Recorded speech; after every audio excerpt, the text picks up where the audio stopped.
With the tax deadline weeks away, there are warnings today about a massive phone scam involving criminals posing as IRS agents. Here's CBS's Vicki Barker. This is how it starts. I'm Officer Julie Smith from Internal Revenue Service. Pastor Al Cadenhead took the call and was stunned to hear the IRS was going after him for fraud. They were going to freeze my accounts. They were going to put a lien on my house. I am very afraid at that point. Even though he was sure he'd done nothing wrong, Pastor Cadenhead ended up paying out over $16,000. It is the largest, most pervasive impersonation scam in the history of the agency. Treasury Department investigator Tim Camus, even he got one of those calls. I told them their day would come. More than 3,000 victims so far, with a total loss of more than $15 million. And catching the scammers could take years. Vicki Barker, CBS News. And I'm Steve Kathan, CBS News.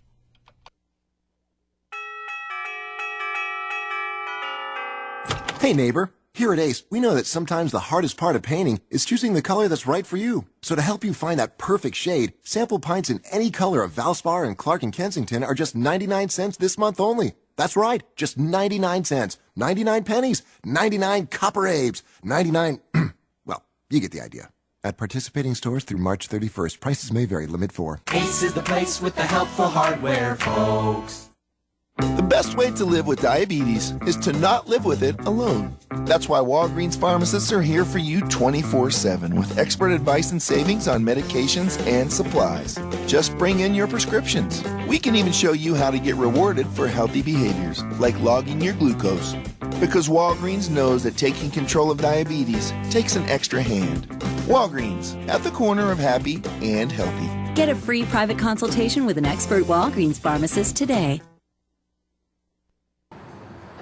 When it comes to automobile service in Hampton Roads, Fink's Car Care is the destination locals have counted on for decades. Family owned and operated, they specialize in transmission service, oil changes, state inspection, radiator service, tires alignments, and showcase Win automotive products. Fink's does it all. Military and senior discounts are available. Find them on Facebook and visit them on South Military Highway in Chesapeake and Victory Boulevard in Portsmouth, Monday through Saturday. For more, log on to finkscarcare.com and call 545-3573 today. For over 25 years, people have counted on one name for all their residential and commercial moving needs. A friendly and affordable mover. No job is too big or too small, and they will assist you with your best interest in mind. Always providing free estimates, a friendly and affordable mover is a company you can count on.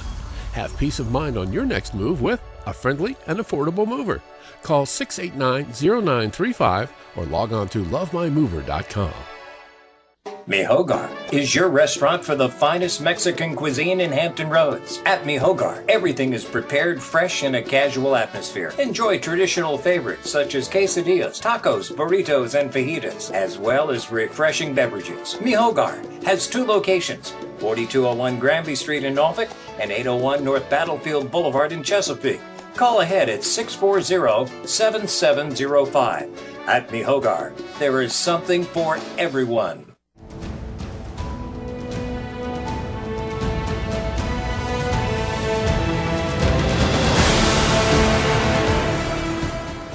Chesapeake, Virginia, 1650 AM WHKT presents Sports Scene. Sports Scene features local, regional, and nationally acclaimed guests and excellent interviews. Follow Sports Scene on Twitter at Greg Bick and at GJBTV.com. Now here is Greg Bicouvaris. And thank you very much, Ken Johnson. Glad you're with us right here on Sports Scene Wednesday, right here, March the 4th. Hard to believe, Ken, we're already into March, and the weather is bipolar like usual in Hampton Roads. Literally bipolar. Here we have 70 today, and we're going to have freezing rain tomorrow. 2 snowstorms in February. All right, this is Sports Scene presented by HamptonRoadsOnlineMall.com, live on the radio in Hampton Roads, News Talk 1650, your 10,000-watt voice of CBS News. Also, TuneIn.com. Type in WHKT. Don't forget sports highlights and interview show as well on NNPSTV.com. I'm here every Wednesday from 12 to 1 right here on the radio, and also tune tunein.com. Type in WHKT as noted. This is your home for CBS Radio News. Of course, tell your friends about 1650. Twitter at Greg Bick, at Sports Highlight, at GJBTV, and HROnlineMall.com. Ken, people told you years ago when we had pagers and cell phones, now the internet, that Twitter would be so popular the way it is. You and I talked about that before and what teased me off, but it seems like that's how people communicate. Yeah, it is. It's the 21st century way of picking up the phone and calling somebody or writing a letter. Absolutely. All right, sponsors on GJBTV.com as well as HamptonRoadsOnlineMall.com. Phone line presented by Fink's Car Care with 2 locations. And, of course, me, Hogar, Fink's, LoveMyMover.com, the sponsors this month. Big fight coming up May 2nd, Pacquiao and Mayweather. And, of course, save the date for the Newport News Greek Festival. For more, go to newportnewsgreekfestival.org, May 28th to May 31st. Greg Bicouvaris right here on the radio with you. Stay tuned. We'll come back with our featured guest, Ian Eagle from CBS Sports, live right here on the radio after these messages. Mi Hogar is your restaurant for the finest Mexican cuisine in Hampton Roads. At Mi Hogar, everything is prepared fresh in a casual atmosphere. Enjoy traditional favorites such as quesadillas, tacos, burritos, and fajitas, as well as refreshing beverages. Mi Hogar has 2 locations, 4201 Granby Street in Norfolk and 801 North Battlefield Boulevard in Chesapeake. Call ahead at 640-7705. At Mi Hogar, there is something for everyone. When it comes to automobile service in Hampton Roads, Fink's Car Care is the destination locals have counted on for decades. Family owned and operated, they specialize in transmission service, oil changes, state inspection, radiator service, tires, alignments, and showcase Win Automotive products. Fink's does it all. Military and senior discounts are available. Find them on Facebook and visit them on South Military Highway in Chesapeake and Victory Boulevard in Portsmouth, Monday through Saturday. For more, log on to finkscarcare.com and call 545-3573 today. Now back to Greg Bicouvaris and Sports Scene in the Hampton Roads Online Mall.com studio.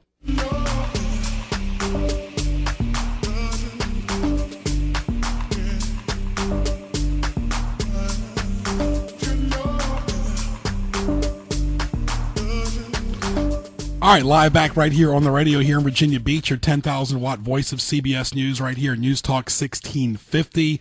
As well, tunein.com, type in WHKT to listen on your phone or your computer, as so many people around the country do now with a national platform that TuneIn provides all radio stations around the country.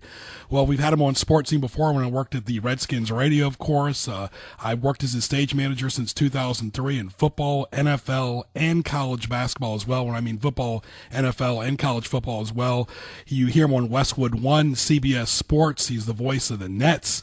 He does the tennis for French Open. He's even done the world feed for the NBA Finals. Let's welcome Ian Eagle. Ian, good to talk to you, my friend. Hey, Greg. Always nice to talk to you. How's everything going? Very good, very good. Always a pleasure, always a pleasure. Listen, your schedule this past weekend was kind of neat, you know, for the you cover local, regional, and national broadcasting better than anybody. You and Jimmy were doing the UConn game. The next night, you guys did the Nets, not missing a beat, but for the broadcasters, we know that, but sometimes the fans that might say, wait a second, I saw Ian and Jimmy doing the UConn game, then the next night they were doing the Nets. Explain that whole operation.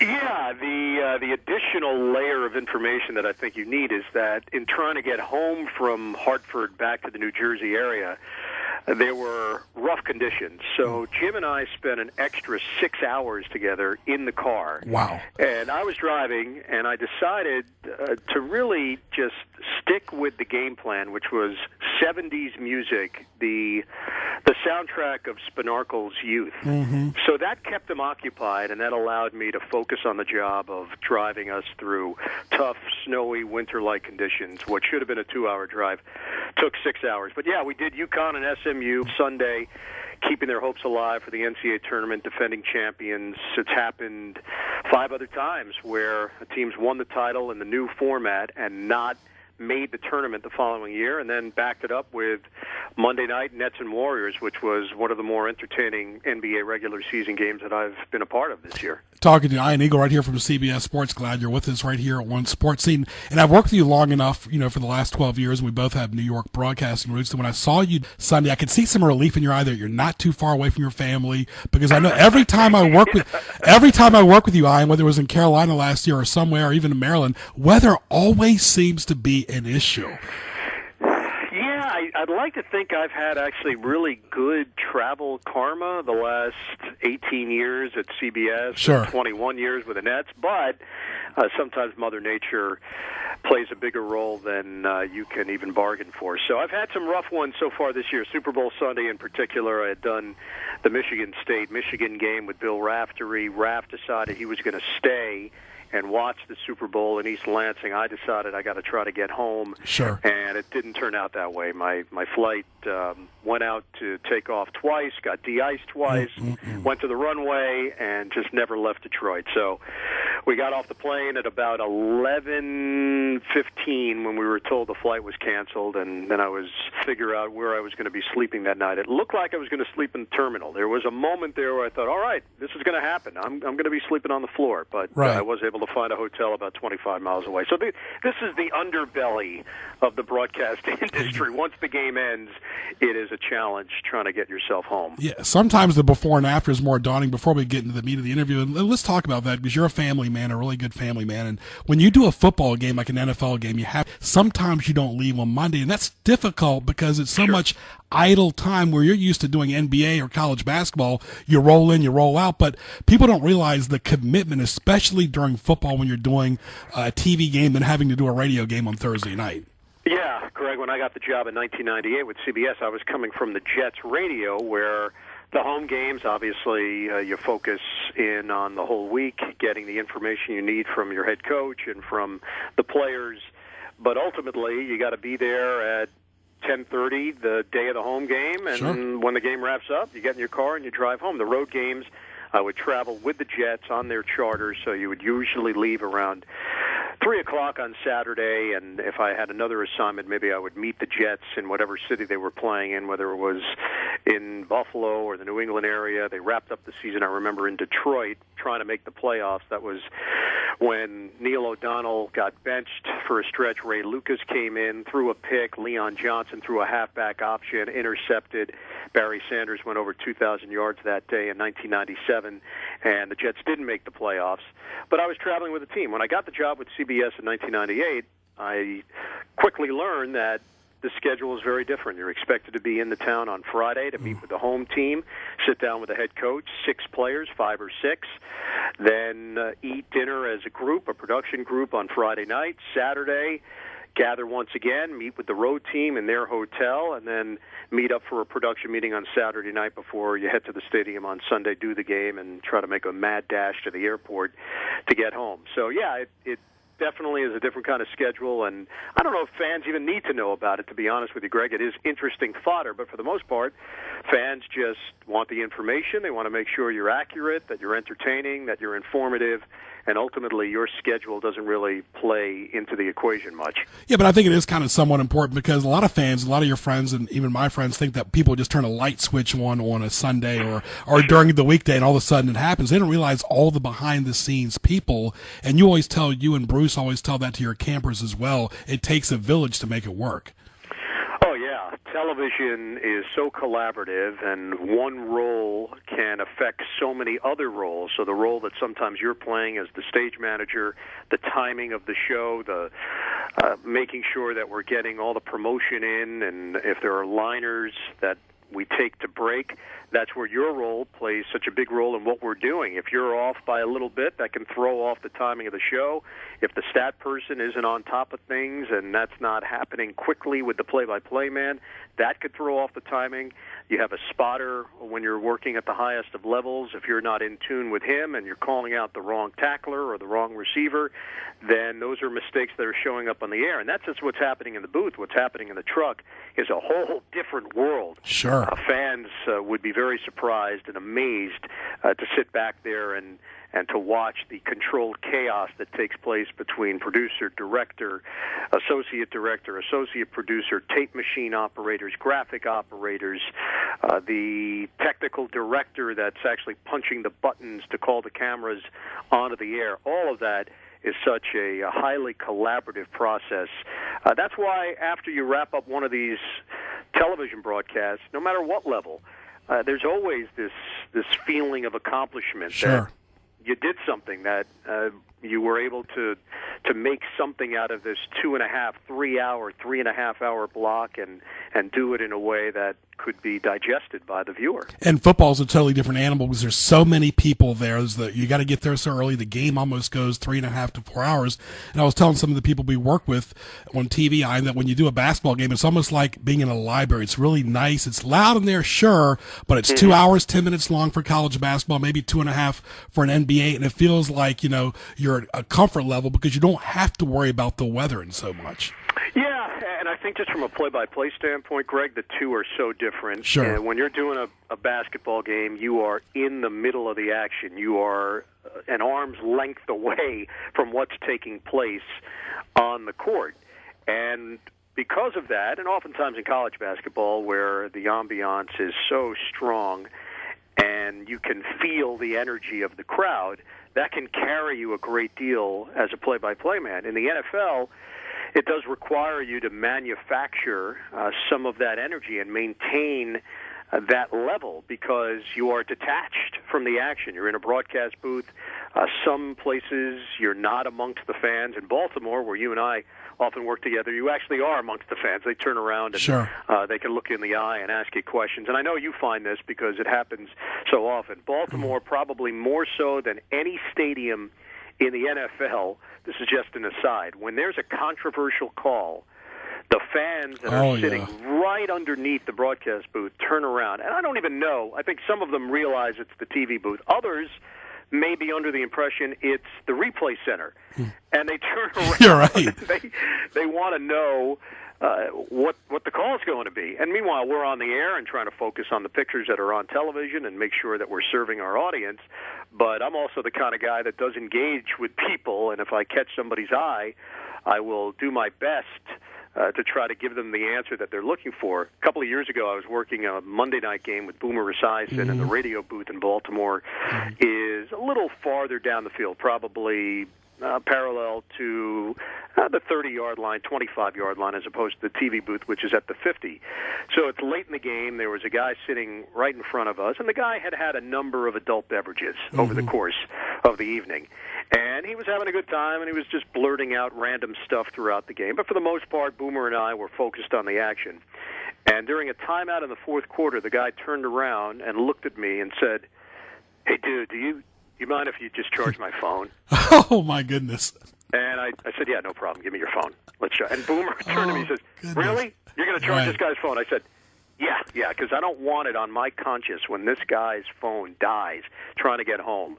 And now that's on me. So so I charged the guy's phone in Baltimore. And you mentioned Boomer. A lot of people see him on the CBS Sports Network on WFAN. And when you're doing a radio TV simulcast, everything becomes very transparent. But like you said, even when we do a game in Washington, we're right next to the owner's box and the fans are right there as well. But basketball, Ian, is a totally different animal because the fans are right there. They can storm the court. And sometimes that can be a little daunting for broadcasters looking over their back.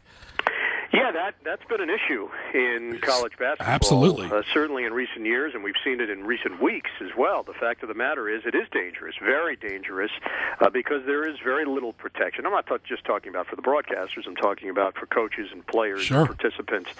It's become a major issue. And I understand when a team upsets another team on their home floor, it's reason for celebration. But I often think that it's also reason for anarchy. There are kids that look at that as a chance to get on the court and have a free-for-all, and that doesn't always make for the best circumstances. So very different in the way that you handle things like that. I really love basketball. I've always loved basketball.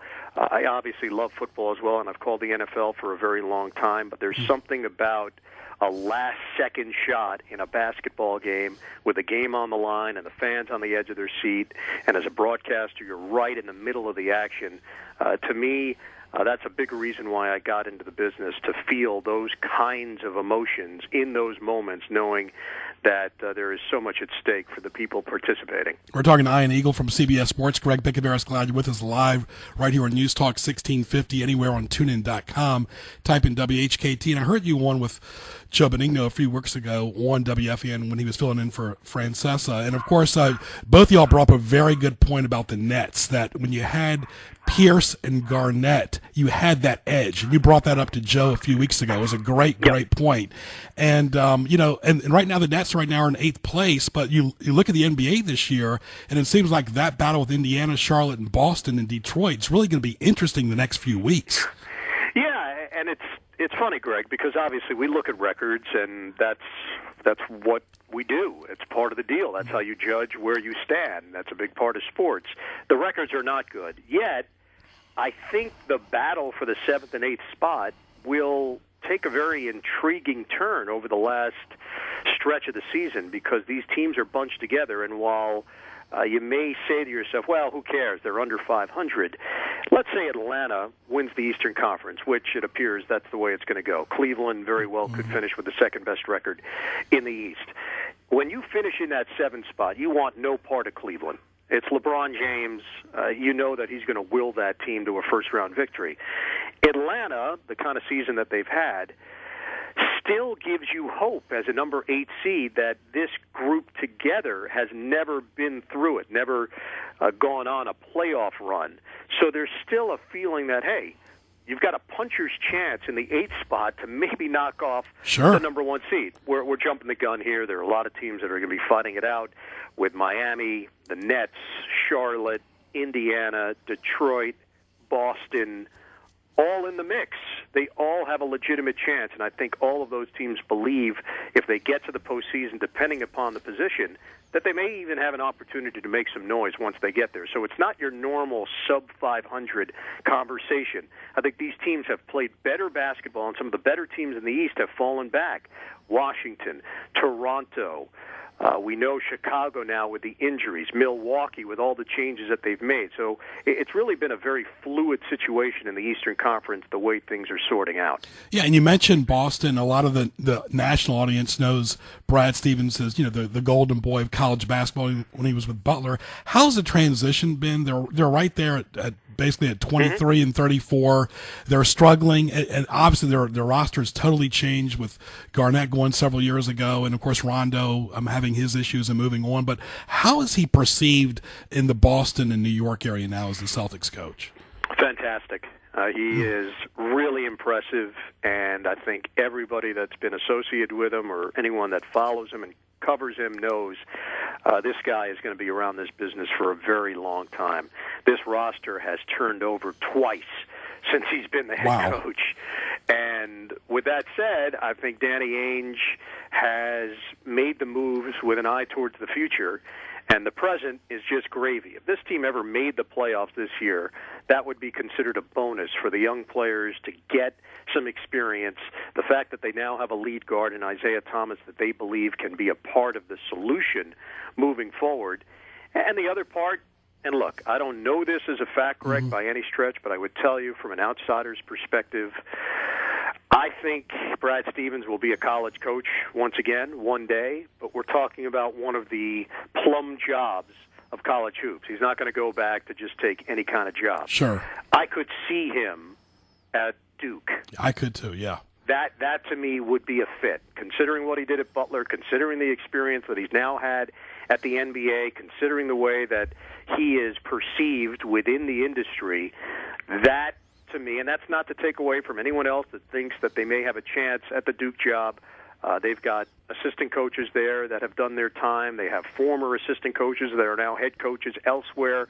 Mike Krzyzewski may have a completely different idea as to how it's going to go when he one day decides not to do this anymore. But Brad Stevens is the kind of guy that I could see taking over a program like Duke and maintaining the high standards and the results that they've gotten used to. Yeah, the Celtics are in the mix, but it's going to be a tough mix. And you look at the net sign, you got the Hornets tonight, Phoenix, the Jazz, Pelicans, of course, Miami, and the Sixers, all winnable games. Yeah, and there's a different vibe. I can tell you that.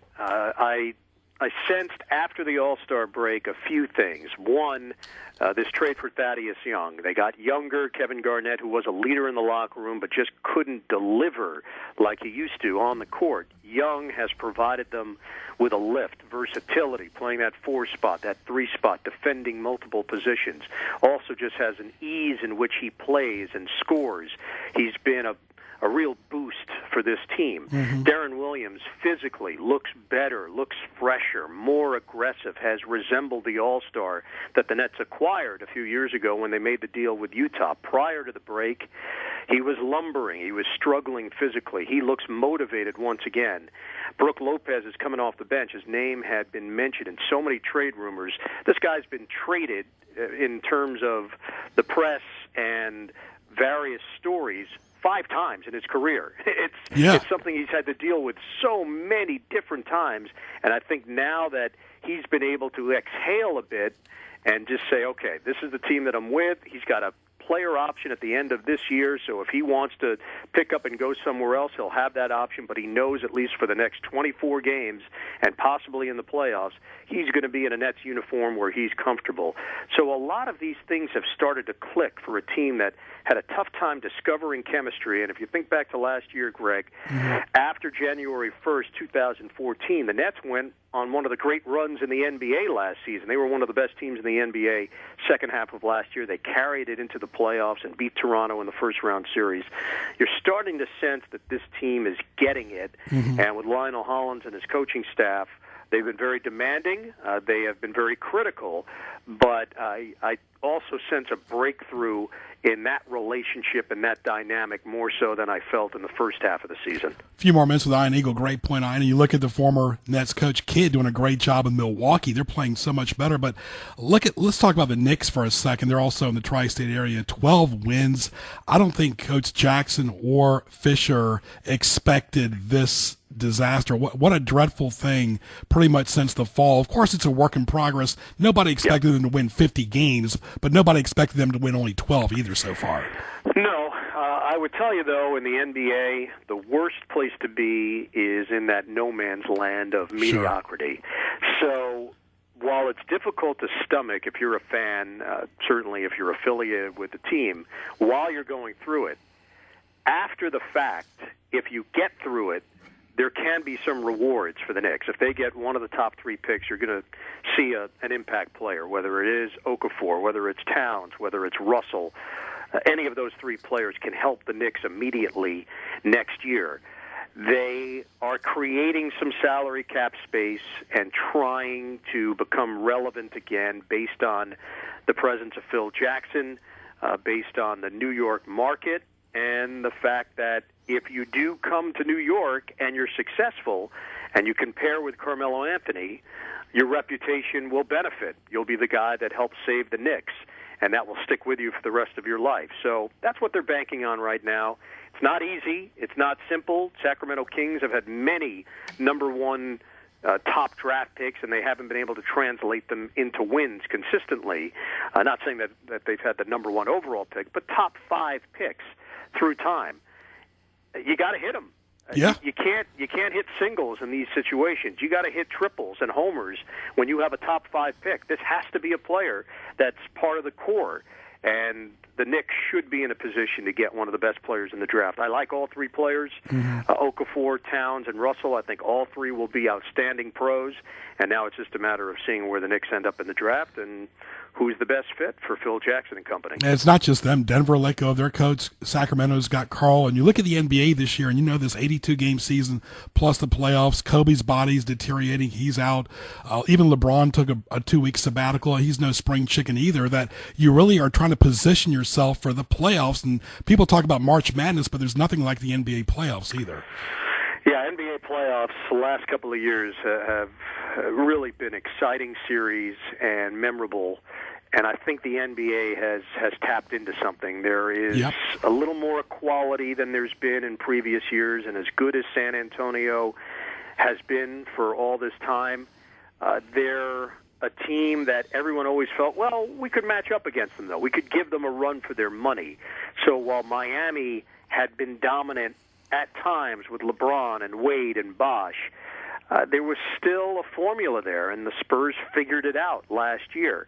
I think it's wide open this year. I don't think there's one specific team that you could say definitively, yeah, they're the clear-cut favorite. The Western Conference has been fun from the very start, very competitive, and I think the East is going to provide for some pretty good theater in the playoffs because the balance is there. I know that the records may not indicate it, but I do think you're going to see some quality postseason basketball in the NBA. One more broadcasting question, then college basketball. We'll wrap it up with Ian Eagle. And Ian, big changes here with CBS Sports. Of course, Raft, of course, a guy you've worked for several games over the decades. And, of course, Grant Hill. We actually broadcast some of his games when he was in high school up in Reston, Virginia. And, of course, a lot of people know Grant when he played for Duke, kind of a quiet NBA player, very injured NBA player. His dad had a great career with the Cowboys, of course, and also played for the Redskins and Browns. What are people going to know about Grant Hill? This is really going to be his big showcase moment. You worked with him a few weeks ago, but primarily he's been on the NBA Network. Yeah, I did work with he and Bill Raftery. I did the Notre Dame Duke game about a month ago, and didn't know Grant all that well. I'd met him at the seminar last year, met him a couple times when he was an NBA player, interviews when he was with the Pistons. I did remind him his first exhibition game, first game he ever suited up for the NBA, happened to be my first NBA broadcast. Wow. I had just gotten the Nets job, and off the opening tip in Detroit, the ball got knocked to Hill, and he dunked 5 seconds into the game. Unbelievable. And he started laughing. He's like, you might be the only guy that actually remembers that I dunked 5 seconds into my NBA career, and I only remember it because it was my first call as an NBA broadcaster. Grant is a class act, very bright, and a guy that wants to learn. That's the one thing that struck me. He asked a lot of questions. He was very inquisitive. He also struck me as a guy that doesn't do anything half-heartedly. If he's going to do something in his life, he goes all out. He just started really playing golf. He didn't have time for it during his NBA career, and he's going all out. Wow. He's not just hacking the ball away. He wants to be good at it. That's my feeling with him as a broadcaster. He doesn't just want to be a part of it. He wants to be good at it. The great thing for him is he's going to be sitting next to Bill Raftery and Jim Nantz. Oh, yeah. So he's being put in a position to succeed.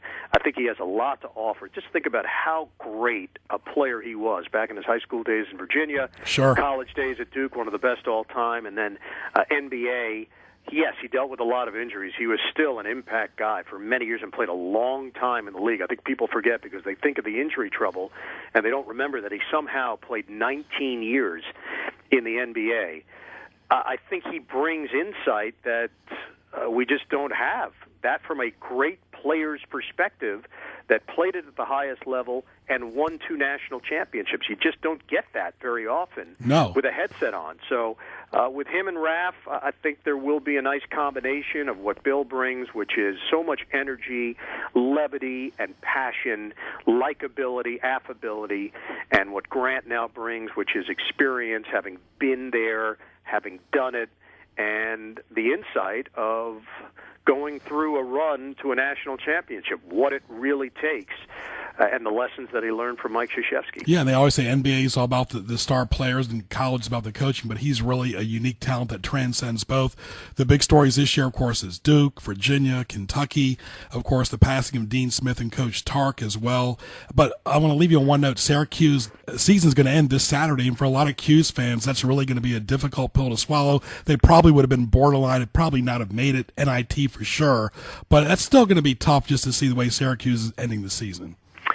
Yeah, I think when you're dealing with the NCAA, there's so much mystery involved, Greg. You just never quite know what the ramifications are going to be. Obviously, Syracuse entered this situation with the NCAA and then decided after discussing things with them that they were going to self-sanction, and the hope is that this is it. This is the end of it. They dealt with it. It's a big blow to a guy like Rakeem Christmas, who's a senior who has worked his butt off to become one of the better players in college basketball. But Christmas has had an excellent career. He's benefited from the coaching of Jim Boeheim and Mike Hopkins and Adrian Red Autry and that staff.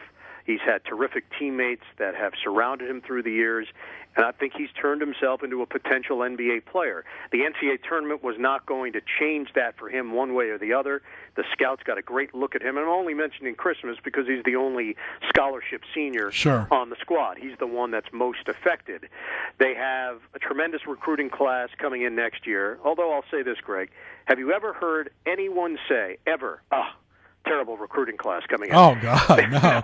You always say you've got a great recruiting class, but the Orange believe they've got a really outstanding recruiting class coming in, and they believe that they're going to be able to reload and be a factor next year with the NCAA tournament being on the table, as opposed to this year where there's no postseason for Syracuse. So bitter pill to swallow, but I think if they turn the page and Jim Boeheim gets the guys that he believes will be a part of it for next year, I think the turnaround will be there, and they'll be a factor again. Because people always talk about Kentucky. Look at the NBA player Syracuse has that can still be playing for them.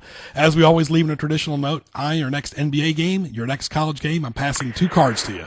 Yes, NBA game tonight. The Nets and the Charlotte Hornets, 2 teams tied for the 8th spot in the Eastern Conference. So it should be a fun one. Charlotte's coming off a victory over the Lakers last night, second half of the back-to-back. Nets had the big win over the Warriors on Monday. And then on CBS on Saturday, I'll be working Florida at Kentucky. Nice. That will be in Lexington. The perfect season is on the line for John Calipari and the Wildcats. A chance to finish up at 31-0 heading into the SEC tournament and then the NCAA tournament, where they will undoubtedly be the number 1 overall seed. We'd like to get you on again sometime before the tennis, because a lot of people don't realize you do a lot of tennis, and of course CBS lost the U.S. Open, but you're still very well connected with the Tennis Channel too. Yep, look forward to it, Greg. Always good to talk to you, bud. Safe travels, Ian. Okay, my friend. Thank you. All right, Ian Eagle right there, folks, from CBS Sports, one of the elite announcers right there with Jim Nantz in the country. We get the best guests right here on Sports Scene. We've got a national platform on TuneIn.com. Type in WHKT, and that's why we get the best guests, bar none, than any other news talk or sports talk radio show in the Mid-Atlantic. Stay tuned.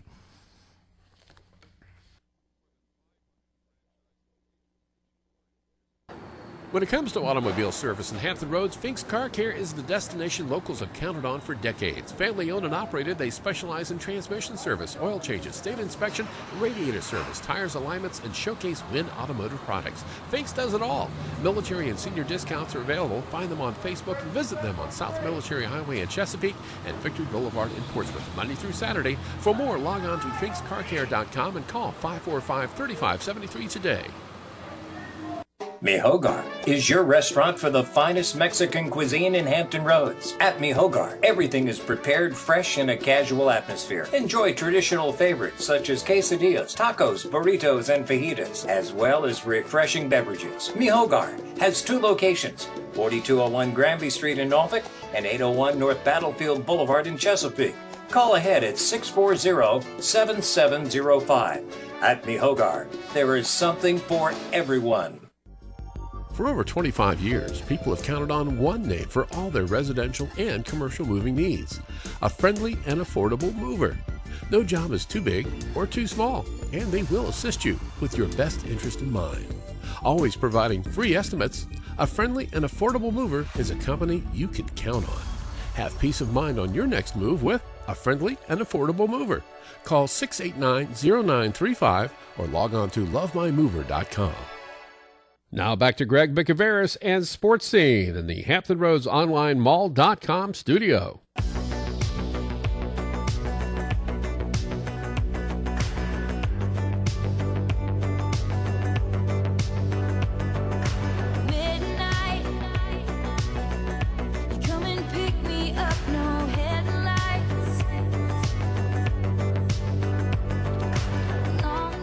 And welcome back to Sports Scene. Hope you enjoyed Ian Eagle from CBS Sports. It's 12:42. Greg Bicouvaris, glad you're with us. Tell your friends. News Talk 1650, your 10,000-watt voice of CBS News. Sports Scene every Wednesday, 12 to 1. Of course, right here. And, of course, Dennis Prager, Glenn Beck, right here on News Talk 1650. TuneIn.com. Type in WHKT to listen on your phone or your computer. We've had this gentleman on for several years, going back to when I worked at the game. He's been on this station before as well. The voice of Virginia's excellent basketball team, also does the football games and so many other sports. Dave Koehn, welcome, my friend. Hey, Greg, how you doing? Good, always a pleasure. And, of course, I got to ask you before we start the interview, did anybody expect when you talked to Coach Bennett during the summer, 28-1, was this beyond his wildest dreams? He still has to pinch himself and say, wow, because they say football is a game of inches, but basketball is sometimes as well.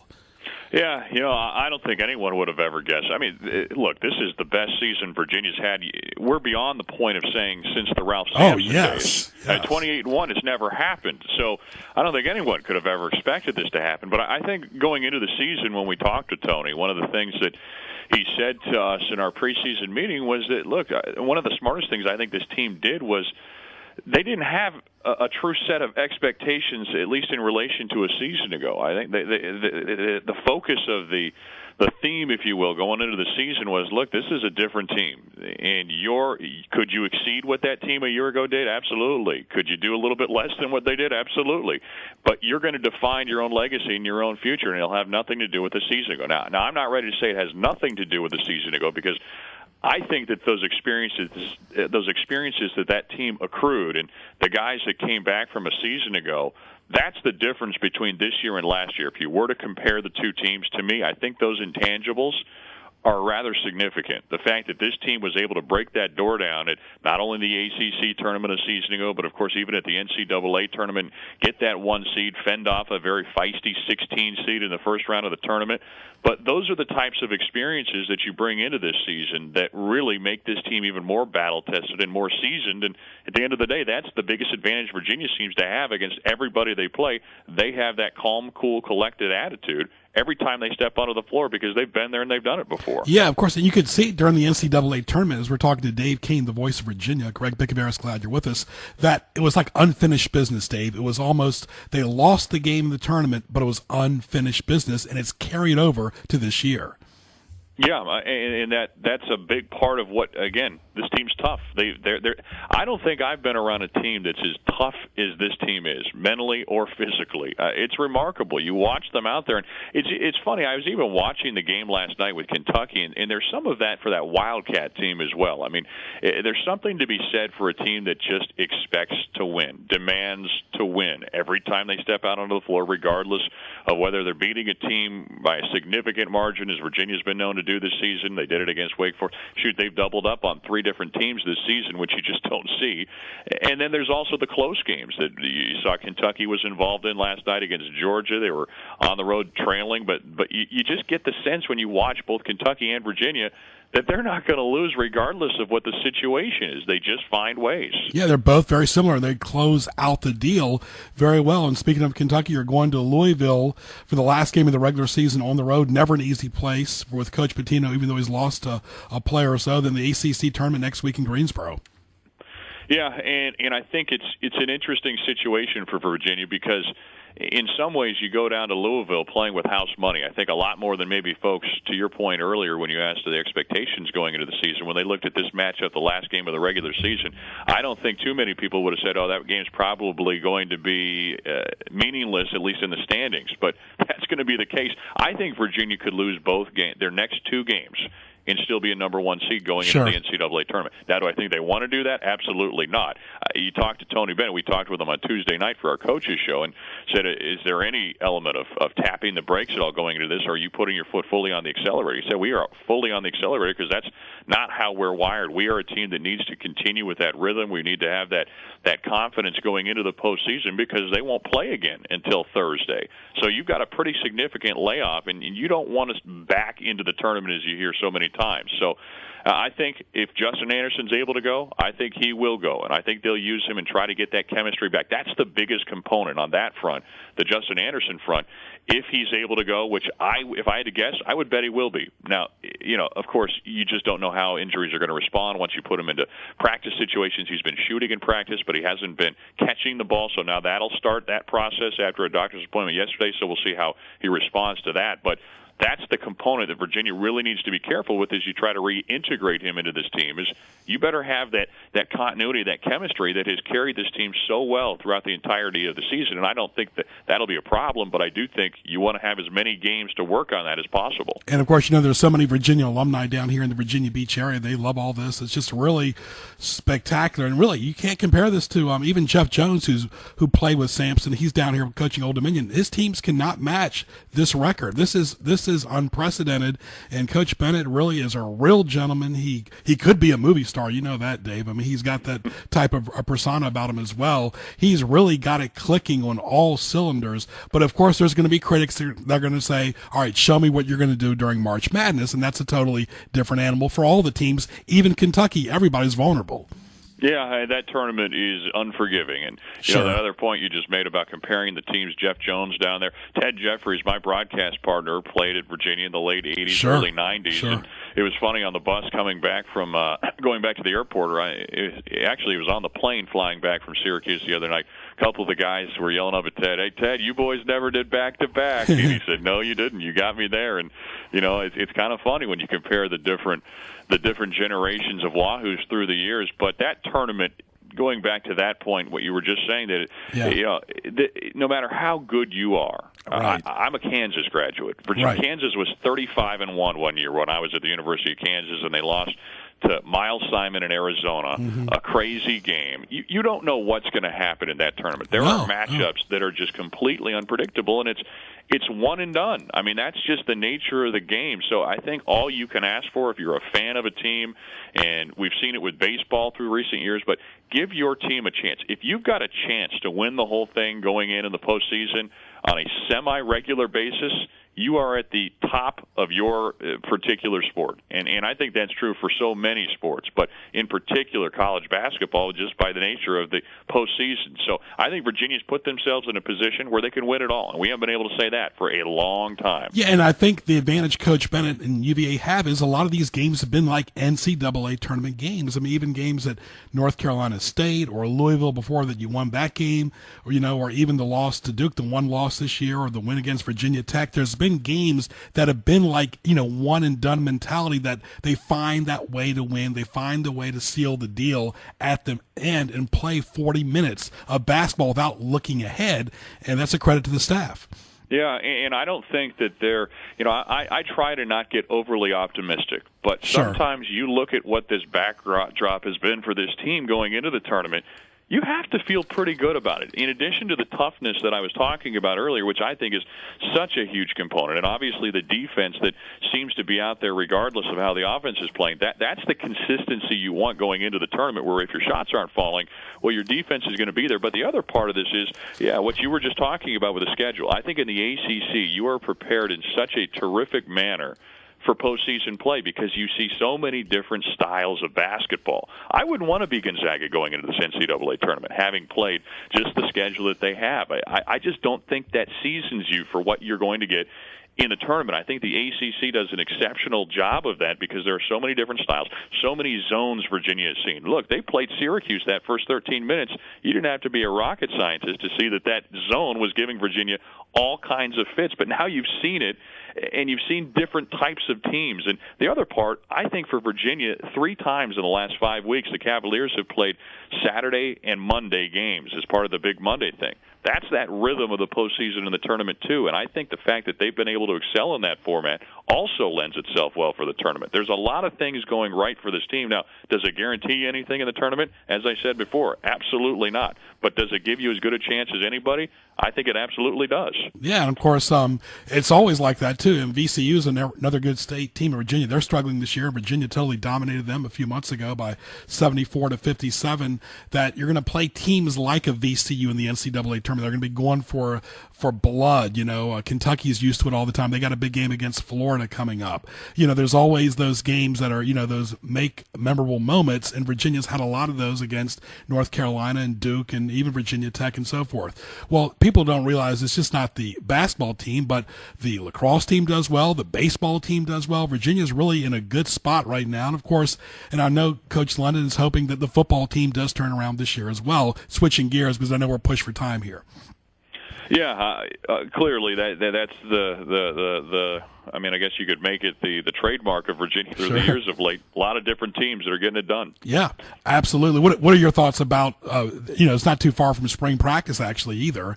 You know, of course, there's a lot of Virginia players here. What are your thoughts? Have you thought about football? Have you heard anything about recruiting? What are the thoughts about the upcoming 2015 team?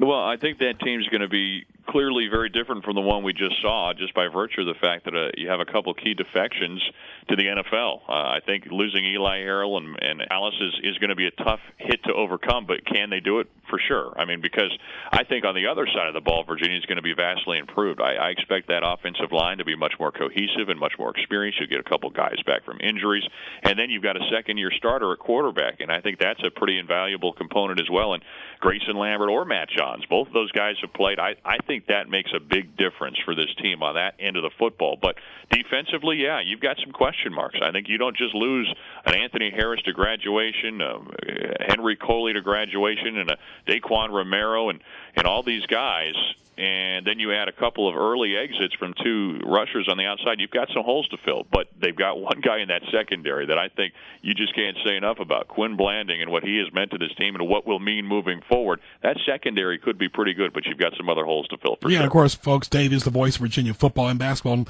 leaving on a brighter note, it's really, really exciting times for the Virginia basketball team. I mean, nobody's really thinking about anything else, of course, but college basketball, the NBA, of course, and Virginia's got the big game against Louisville, and the ACC tournament always special, but they keep rolling on, Dave, and thank you again for joining us. You're always a treasure to talk to.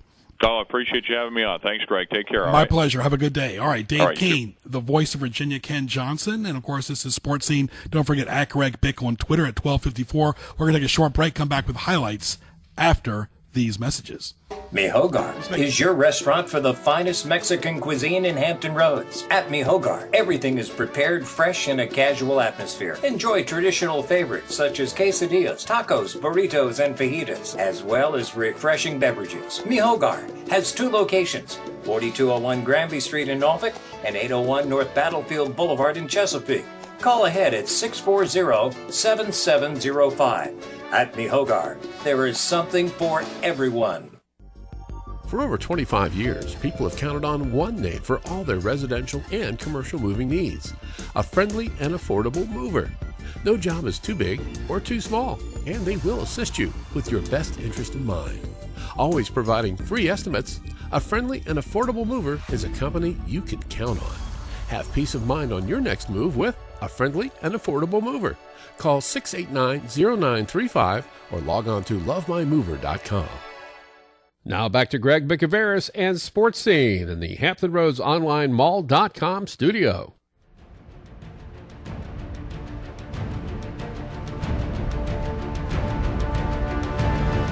It's now time for Greg's Highlights presented by Hampton Roads Online Mall.com Marketplace Pages.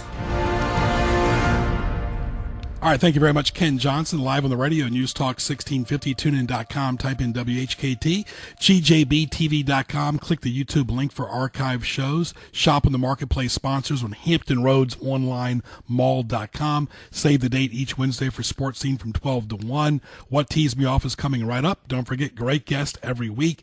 I want to thank MiCasitaMexican.com and Blue Cafe in Newport News. Ken, let's get to What Tees Me Off. What Tees You Off? Presented by GJBTV.com. Let's get right to it, Kenny. Neighbors leaving trash out for weeks during this snowstorm and forgetting to put it away, like it's going to be picked up on a weekend. Really? Yeah, or overstuffing their trash cans and leaving the lids off so that it blows all over your yard. Yeah, and welcoming all the raccoons and possums, too. We always talk about, Ken and I talk about jaywalkers is always a no-no. It always seems like you turn on the news, there's a accident. But, Ken, walking on a highway at night or riding a bike holding groceries with no lights on these side roads or even highways, what are people thinking just walking on traffic lanes? Please be aware of your surroundings, and if it's a dark area, if the streets are not lighted very well and it's close to the roadway where you'd be walking, don't wear dark clothing. Yeah. Wear something a little reflective. Be a little more aware of what's going on. Just be aware. You're putting yourself at risk. Come on. I know. What are you thinking? Ken, the term gently used. Really? What is gently used, folks? If it's used, it's used. Leftovers are not fresh either, but gently used clothing, stop. Just stop with that. Well, I can kind of see the difference. I've got toys I still have from when I was a little kid, and that's over 5 decades ago, that look like they're pretty relatively new, like they just came off the shelf. And in the meantime, I've got 3 boys who, after they spend 5 minutes with the toy, looks like it's been around for 1,000 years. I've been married once and engaged once, folks, but dates that last too long, Ken, are awkward.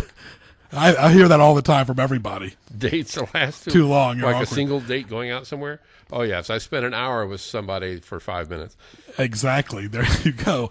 Ken, it seems like commercials are louder and louder. We talked about the noise control, but do you have to yell during these commercials? Yeah, it gets up. I understand you're trying to get people's attention, but you can do that in a better way. Ask a really good ad agency. They'll tell you how. Right. And speaking of ad agency, I talked about the giggling morning DJs, Ken. It seems like all they do is giggle and play sound effects. Well, there are some that do that because they don't have anything else to talk about. Exactly. Listen to Ken on News Talk 1650 for the traffic and weather. And Ken, finally, this Oscar Award winner. I'm sorry, but J.K. Simmons, you do nothing for me at all. Glad you're not my boss. You would drive me crazy, totally. He's an actor's actor. He's one of those guys that if you're in the business, you've seen him around, you know what he can do. This was his first really good shot at a really good dramatic role, so I think that's why they gave it to him, because he is a really good actor. He did an excellent job. And I was hoping to see Robert Duvall get Best Supporting, but, you know, he's already got a statue. And Keaton, how about him? And Keaton deserves it, but, you know, he's a good guy, too. He'll be around. He'll be back again. And as far as the Best Picture, it could have been worse. It could have been Boyhood. All right, I want to thank Ian Eagle from CBS Sports and Dave Koehn, the voice of Virginia. Greg Bicouvaris, glad you're with us for a sports scene. All our great sponsors as well. Me, Hogar, Finks, LoveMyMover.com. Don't forget to browse, shop, and visit on HamptonRoadsOnlineMall.com and GJBTV.com as well. Go there and look at both websites. And, of course, go to GJBTV.com and hit the YouTube link. We'll be back next Wednesday from 12 to 1. For Ken Johnson, I'm Greg Bicouvaris. Happy Wednesday. We'll talk to you soon. AM 1650 WHKT Portsmouth. Dennis Prager is next. It's 1 p.m.